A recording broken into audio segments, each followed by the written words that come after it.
Greetings, visionaries. This is your host, the INFJ Visionary. Well, today I thought we'd talk a little bit about innocence. I was scanning my INFJ feed and I saw a video saying why INFJs are the most innocent or something like that. And I do relate to that. I think we actually can be quite innocent, or perhaps what occurs to me is a more accurate term would be naive. And this naivete, I'm now just so you know, I'm speaking mostly for myself in my experience as an INFJ. I am able to deal with any kind of interpersonal situation, and I would put that online or in the real world. And I have a pretty good handle on the dynamics of that situation, who's the dominant parties involved, how things will go generally given the group dynamic and things like that. That's extroverted feeling, and that's our speciality. That's one of the things we do really, really well. Maybe not better than somebody who has it as their primary function, but we're good at it. And um, you would think, well, why would you be naive if you already knew everything that was going to go down in a particular situation? Couldn't you use your extroverted feeling function to be the opposite of naive? In other words, all knowing and manipulative, or if not manipulative, maybe not going that far, but at least in control of the situation, stirring the situation, things like that. And just speaking for myself, I like to retain my innocence. I like to retain my naivete. And like I just let slip a minute ago, I think we can, it's very easy for us to go from a place in a social dynamic sort of situation where, yes, we want some things to happen, and yes, we understand the dynamics of the situation and many of the things that could happen and many of the people that could make something or another happen in that situation. And we might be able to use that knowledge to actually effect a change in that situation. But just speaking for myself here, there's lots of times I just won't do it. And the reason is that to do so will mean I have to actively move into manipulation mode. And I'm hesitant to do that. I don't want to corrupt myself. And I've brought this up on on this channel several times in the past. Now, I'm not saying everyone that has a strong extroverted feeling component as part of their makeup and utilizes it is automatically manipulative, but I think because of our essentially introverted nature, um, and our desire to be authentic and have authentic experiences, that whereas someone with a more natural use of extroverted feeling would probably just automatically manipulate the situation so deftly that you wouldn't even need to call it manipulation. The reason why I think it turns into manipulation for an INFJ is because we actually have to rouse ourselves to put energy behind our desires in regards to that particular social dynamic situation, and we actually have to consciously choose to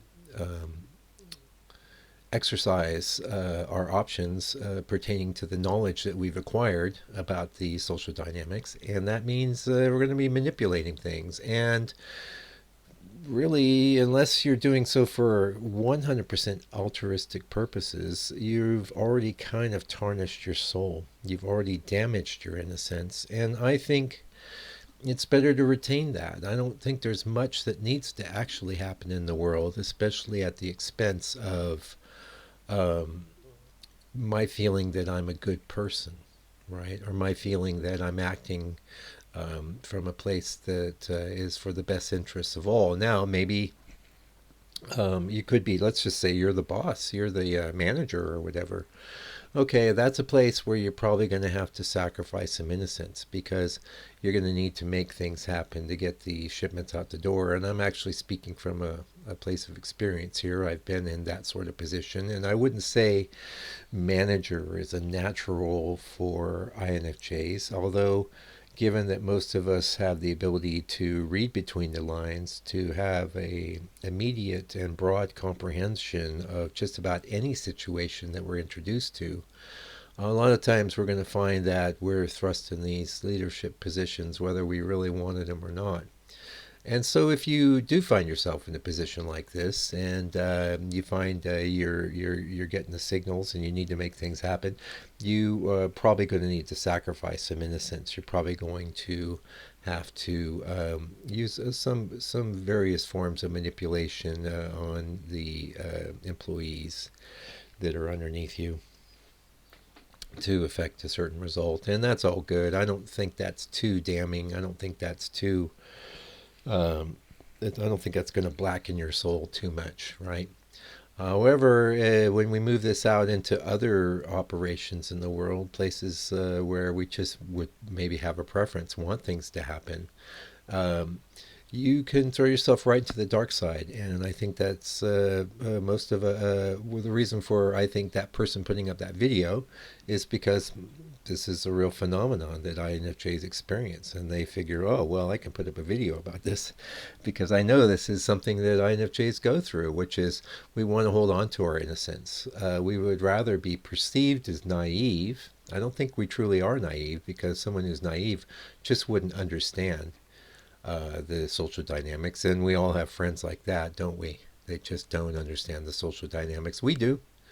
We do, and we make our choices. And I personally I will always choose um, how I'm going to implement my extroverted feeling information in any given situation, how I'm going to act.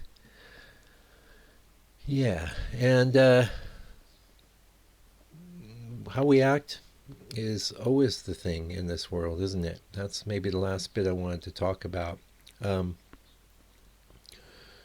because being an introvert, I think a lot of times action is not necessarily our preferred mode. We like research, we like study, we like inspiration. On the other hand, we are the type that can finish things. So we do know how to get actual work done in the real world. We do know how to act. And um, so once we rouse ourselves, so to speak, and engage in some sort of activities, we're the ones you want. We're generally speaking, we're smart. I'm sure there may be some dumb INFJs. I don't know. I haven't met any, but then again, I've probably only met maybe 5, 6 INFJs in my life. I haven't really kept very good track of it. But when you act, you want to act from a place that is being supported by what you think is true, what you think is noble. And it's a decision that we make. And once you sacrifice that place, I think that's where you open the door for all sorts of depression and bad feelings in your life because you've basically violated sort of a core inner state that is a natural place for us to inhabit. And the last thing I thought I'd touch on here in our video is age and why I think, because I'm a pretty old dragon. I've been an INFJ my whole life.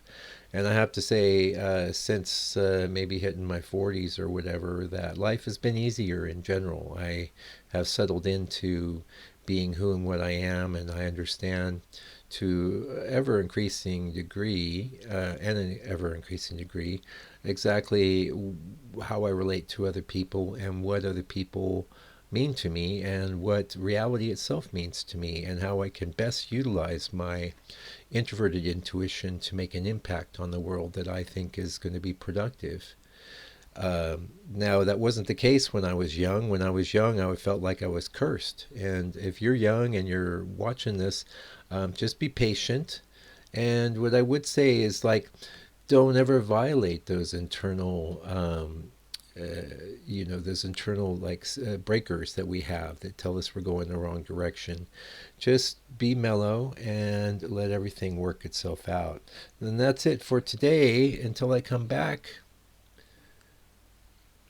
keep on keeping on.